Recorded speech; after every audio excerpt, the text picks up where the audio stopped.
पंकज ये कहते हैं कि अगर जब हम लिविंग लेजेंड की बात कर रहे थे आशा जी के, लता मंगेशकर के, तो ये अपने आप में एक इंस्टीट्यूट है। इनके गानों को सुनकर आज भी जो नए सिंगर हैं वो सुनते हैं, और सबसे ज्यादा उच्चारण कहते हैं कि अगर आपको अपना उच्चारण अच्छा करना है तो आप सुनिए लता मंगेशकर को, आप सुनिए आशा भोसले को, आप सुनिए रफी साहब को।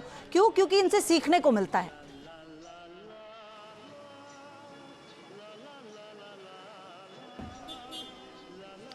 बिल्कुल सही बात है। देखिए ये जितने भी सिंगर्स थे, खासतौर पर लता दीदी की बात करें, आशा भोसले की बात करें, तो ये अपने आप में लिविंग लेजेंड, अपने आप में एक यूनिवर्सिटी थे। हर जो न्यू कमर है वो सिंगर बनना चाहता है, या हर कोई एस्टेब्लिश सिंगर भले ही इस इंडस्ट्री में हो गया हो, लेकिन कहीं ना कहीं उनका जो आदर है आशा भोसले के लिए, लता मंगेशकर के लिए, वो किसी देवी से कम नहीं था। इसीलिए लोग कहते हैं कि कुछ देर पहले हम सुन रहे थे, रजा मुराद कह रहे थे कि उनके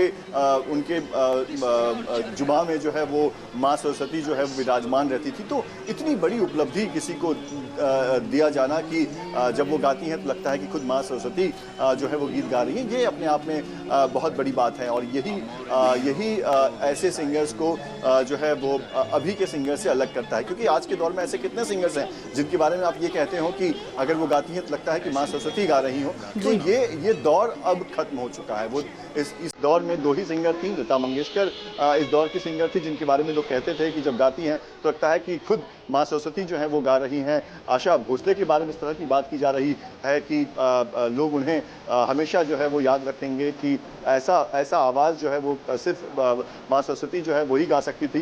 तो ये दौर जो है वो खत्म हो चुका है। और हम बात कर रहे थे पतली आवाज़ को लेकर, तो कैसे उन्होंने अपनी पतली आवाज़ को ही अपनी ताकत बनाई। पिया तू अब तो आजा, दम मारो दम जैसे कैबरे वेस्टर्न कल्चर वाले गाने उन्होंने गाए, क्योंकि उस जमाने में ऐसे सिंगर जो है वो नहीं थे जो इस तरह के गानों को गाएं। और उसके बाद आप फिर देखिए कि कितनी वर्सेटाइल थी वो, कि जय जय संतोषी माता इस फिल्म में उन्होंने माँ संतोषी माता पर वो गाना गाती हैं, और वो देश भर में सबसे बड़ा हिट उस वक्त का भजन बन जाता है कि हर जगह यही गाना बजता है, मैं तो आरती उतारूं रे संतोषी माता की। तो ये वर्सेटैलिटी की एक ही सिंगर है जो वेस्टर्न गाना गा रहा है, एक ही सिंगर है जो गजल गा रहा है, एक ही सिंगर जो है वो मुजरा गा रहा है, और फिर बाद में वो माता के गीत गाता है, और फिर लोग जो है वो पूरा देश जो है वो गीत गुनगुनाता है। तो ये खास बात थी आशा भोसले की। और जैसा मैं बता रहा हूँ कि उस जमाने में लता दीदी के कारण बहुत सारे सिंगर जो है वो टिक नहीं पाई, वो कह सकते हैं कि उन्हें काम मिलना मुश्किल हो गया था। लेकिन आशा भोसले, जिनके बारे में कहा जाता था कि उनकी आवाज़ पतली है, वो शायद सिंगर नहीं। और पंकज एक समय ऐसा भी था, इसलिए आशा भोसले को भी काम नहीं मिला था, क्योंकि लता जी अपने चरम पर थी, अपने करियर के पीक पे थी, हर कोई उन्हें साइन कर रहा था। और आशा भोसले की आवाज को कहा गया कि सिर्फ वर्सेटाइल आवाज नहीं है, एक ही जैसी आवाज है, तो आप एक ही तरह के गाने गा सकती हैं। तो उस वक्त भी लता मंगेशकर ने उनका साथ दिया, और कैसे फिर वो एक वर्सेटाइल सिंगर के रूप में उभरे जिसकी हम बात कर रहे हैं।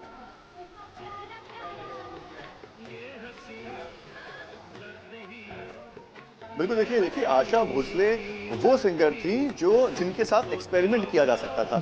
उनसे आप कोई भी गाना गवा सकते थे।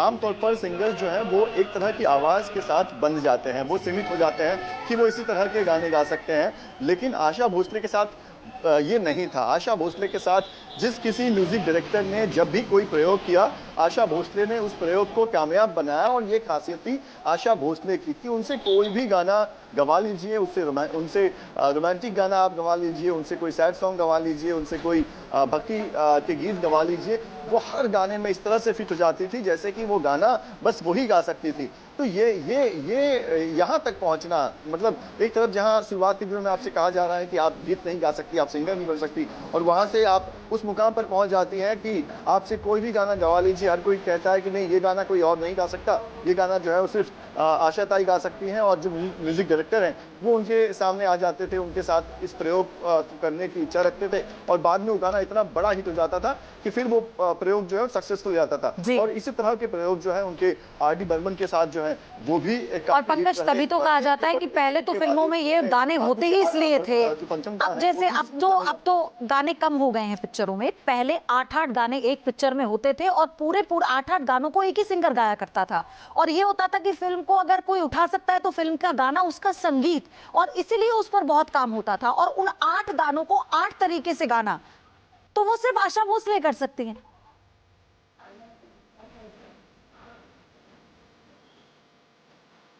बिल्कुल, देखिए पहले की फिल्मों में गाने का बहुत बड़ा रोल हुआ जी। करता था। आजकल की फिल्मों में म्यूजिक डायरेक्टर कौन है, सिंगर कौन है, कई बार हमें पता भी नहीं होता। लेकिन उस ज़माने में जब फिल्म बनती थी तो सबसे पहले चर्चा होती थी कि फिल्मों में गाने कौन से होंगे। म्यूजिक डायरेक्टर्स, फिल्म के डायरेक्टर्स, प्रोड्यूसर एक साथ मीटिंग करते थे कि आपका वो गाना जो है वो मुझे चाहिए, मेरा ये सिचुएशन है, इस पर आप कोई बढ़िया गाना बना कर दीजिए। तो गानों का बहुत बड़ा रोल हुआ करता था उस ज़माने में फिल्मों में। और उसी यही कारण था कि फिर फिल्म के जो सेलिब्रिटीज़ होते थे, जो एक्टर्स होते थे, उनसे ज़्यादा जो इम्पोर्टेंस है वो उन सिंगर्स को दिए जाते थे जो सिंगर्स फिल्मों में गाना गाते थे।